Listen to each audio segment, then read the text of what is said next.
Is Minecraft 1.19 a disappointment? The warden will come. The LA!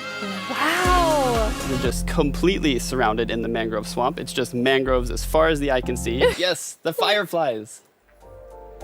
So you can see them roaming around, adding a lot of ambience to the swamp.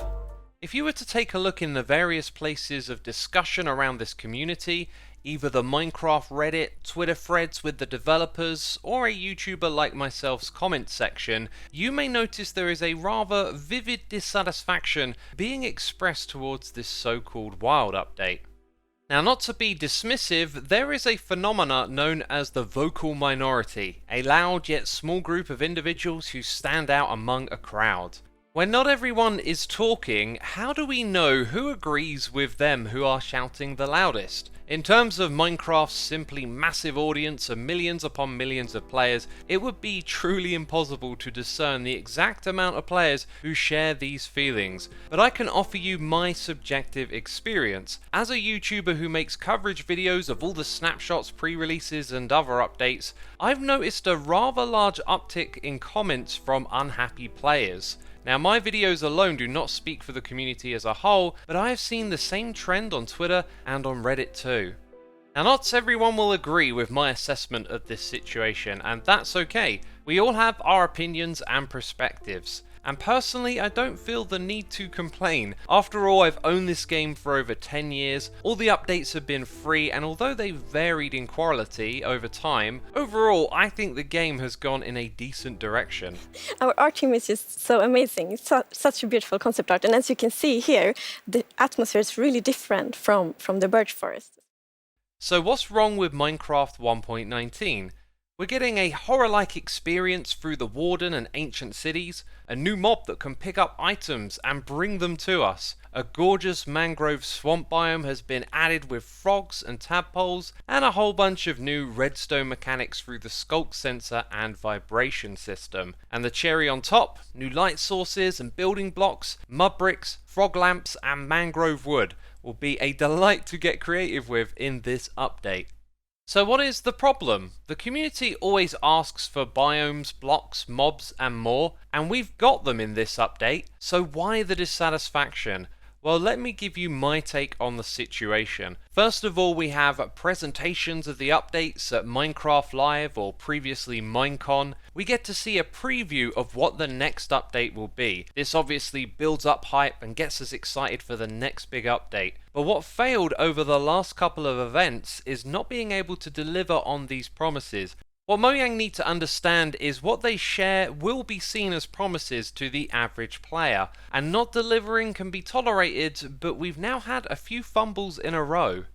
So at the last Minecon, we saw the now cancelled fireflies and the birch forests. The theme was the wild, and the discussion the developers had gave us the impression that multiple biomes would be overhauled, brought to life and made unique. This kind of talk will set players' imaginations off with all sorts of ideas. They get to fill in the blanks about what this ambiguous notion of a wild update will change. And now, 7 months later, we didn't get any overhauled biomes, just the one new biome, the mangrove swamp, which by the way looks fantastic.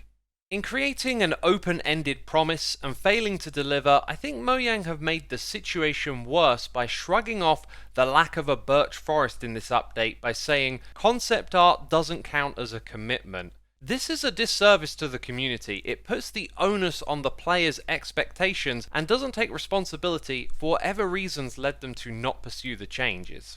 Open communication and transparency is a strength. We're all human, things don't always work out, and I think making everyone aware of the change as early as possible would have been a much smarter move.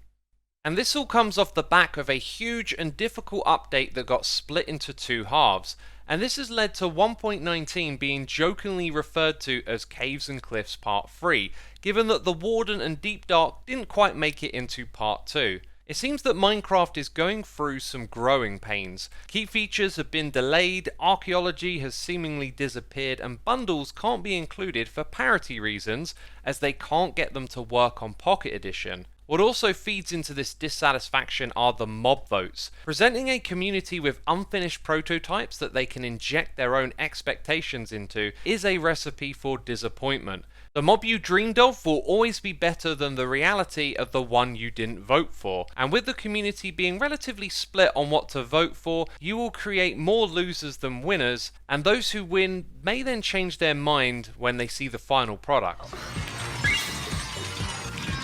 I guess everyone was mesmerized by the glow squid, not just the tiny ones. No, wow.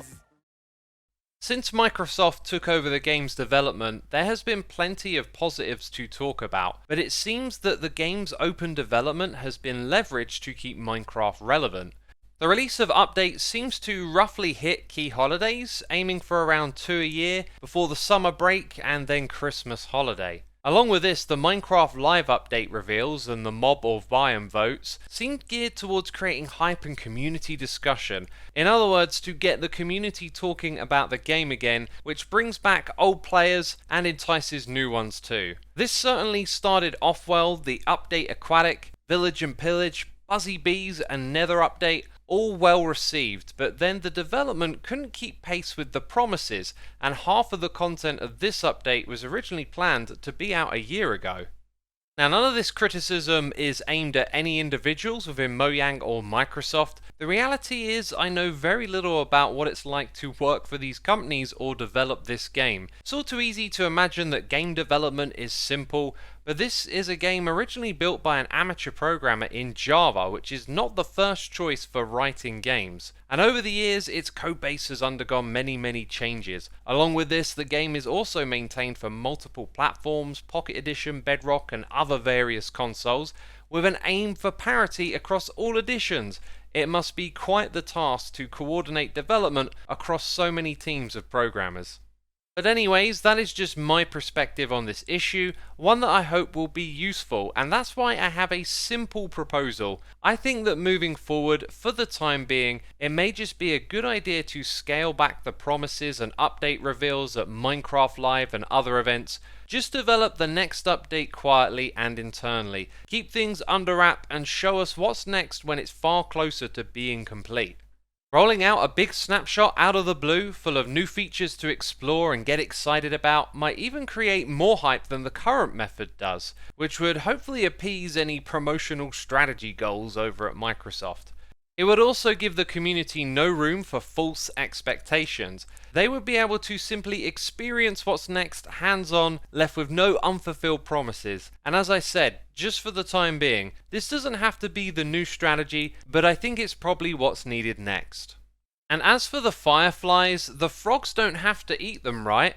If you didn't know, the reasoning that fireflies have been left out is because some of them are poisonous to frogs in real life. I consider this a bit different to the parrot situation, where the player is actively able to feed parrots chocolate from the cookies, which would kill them in real life. Not something we would want to learn from a game. But the Minecraft frogs, well, they don't have to eat them, right? Just remove that part, not the fireflies. But anyways, if you enjoyed this waffle of mine, you know what to do. Leave a like, support the video, subscribe if you want to catch more Minecraft content like this, and of course I'd love to hear your thoughts on my thoughts, so leave a comment down below. I'll be looking forward to hearing what you have to say.